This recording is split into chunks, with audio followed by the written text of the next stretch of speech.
Good morning, ladies and gentlemen. This year, for the Global Business Design Championship, my team and I think that Apple should win as a world corporate citizen, serving a world market with bases, suppliers, and partners.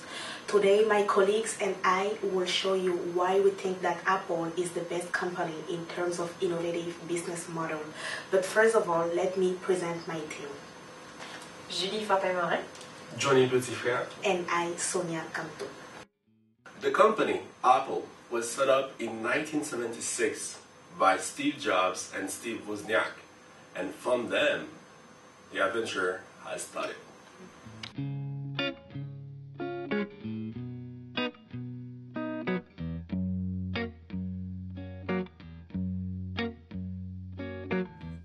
Now in 2011, Apple proposed a lot of different products to its consumers, including Mac computers, iPhone, iPod, iPad, and TV.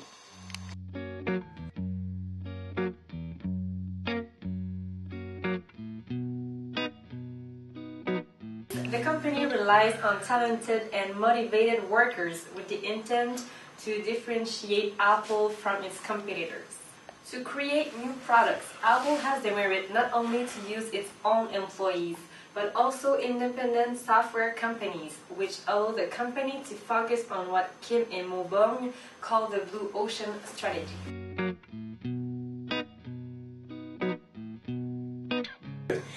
Needless to say that the stakeholders of Apple play a tremendous role in terms of facilitating the company be competitive and the leader on the market. Apple focuses a lot on the notion of customer relationship, which led to their loyalty and commitment to Apple's products. For that reason, Apple uses its own customers to boost up its products, which strategy is very effective and inspirational. In order to get more information about Apple business model and the reasons for its success, we decided to go and meet an employee of Apple at the Apple Store of Place de la Cité. Unfortunately, it was prohibited to get information from any employee of the Apple Store, and it was also prohibited to talk with any clients about their experience with Apple products. We just have been able to take those images. Hopefully, we met a very interesting guy who works for Apple at Zone of Laval University and who was happy to help us understanding why Apple is so successful. Robin gave us a lot of information about the products of Apple and the reasons why it is interesting for a customer to enter in the world of Apple. But I can tell you briefly what's the mission. Apple thinks that giving to the customers the best experience with the products, they can make them going better for the future. Okay, I think by giving good experience, giving to your customer the idea to maybe explore for other products. I'll give you an example. You sing and you buy an iPod. It's really awesome product. You actually on a PC. You will love your iPod. You have to buy another computer. Maybe your computer is too old, broken. So maybe you will think, oh, okay, I'll check for the Mac computers. iPod is so cool. I can do so many stuff with it. So then, okay, I'll check on the computer. Oh, it's still awesome. So I'm gonna sign in with the Mac computer. I will have better experience with both because both are really working good together. You have the syncing in Apple, it's really awesome. You have the same calendar with your iPod. You have the same calendar in your computer. So you're just discovering more stuff by working with all the products all together. It's also the same with music and everything. At the moment you're buying a song with your iPod, with the new technology with iCloud, you will have the same song without any manipulation on your computer. It's the same. If you buy it with your computer, with the same account, you will have with the same account on your iPod, the song just added to the device. So when you sing in with the Apple product, you just have a great experience with everything. Devices, computer, apps, account with music and just everything.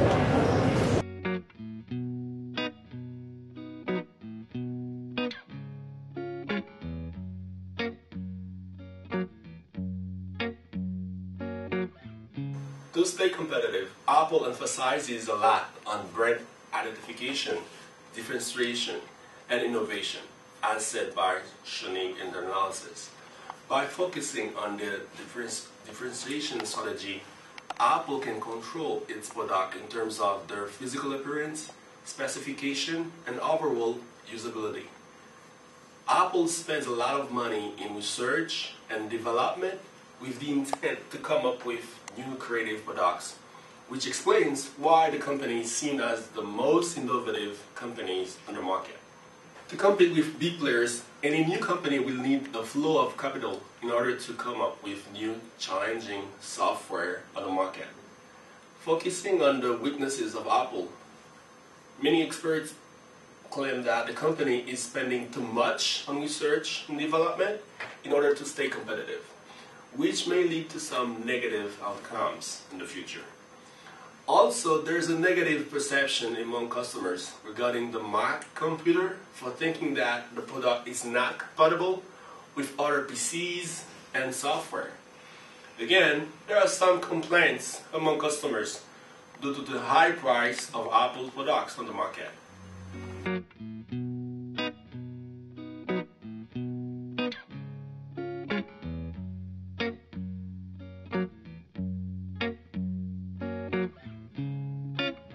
To explain the effectiveness of Apple's business model, two professors from Boston University School of Management, Venkatraman and Anderson, emphasize on four key vectors of any innovative business model, which are to design and dominate, acquire and adapt, connect and create, and the last one is to explore and exploit. For them, this is exactly what Apple does, which explains its success. Also, Venkatraman and Anderson argue that innovation within any company is the result of four major steps: recognition of the burning platform, the ability to map your ecosystems and business networks, the capacity to energize your organization to continually innovate, and the ability to anticipate and prepare for the inevitable bumpy ride. Yes. Clearly, the recognition of the burning platform implies the ability to shape by focusing on proactive steps at the expense of any tendency to maintain the status quo. Apple succeeds because of its ability to set up a dynamic ecosystem which highlights a network-centric instead of a film-centric approach, as said by Venkatraman and Henderson. Again, for Venkatraman and Henderson, Apple is the best for being able to build what they call the collective competencies of its ecosystem. Besides the external environment, Venkatraman and Henderson emphasize the internal dynamic of any organization and its ability to innovate or redesign itself with respect to external circumstances. They also argue that any business should not be static, but rather be dynamic and proactive as a response to internal and external conditions. For them, Apple has been able to understand the technological trends which they exploit in order to be competitive on the market. In addition, Henri de Bodinat explains the success of Apple for being able to underline what he calls the offer strategy, which underlines the ability for any companies to understand the market needs and emphasize on the customer satisfaction and loyalty.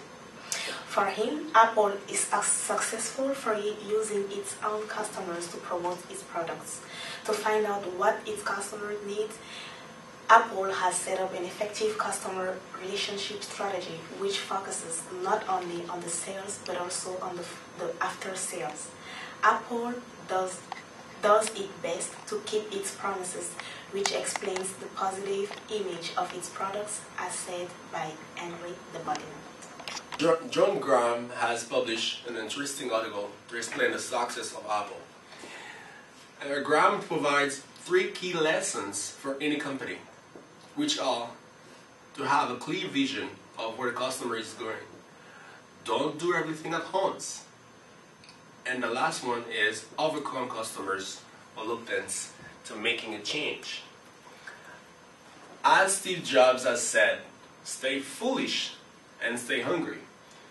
That is exactly what Apple is doing in the market, which explains why the company is so competitive and highly respected.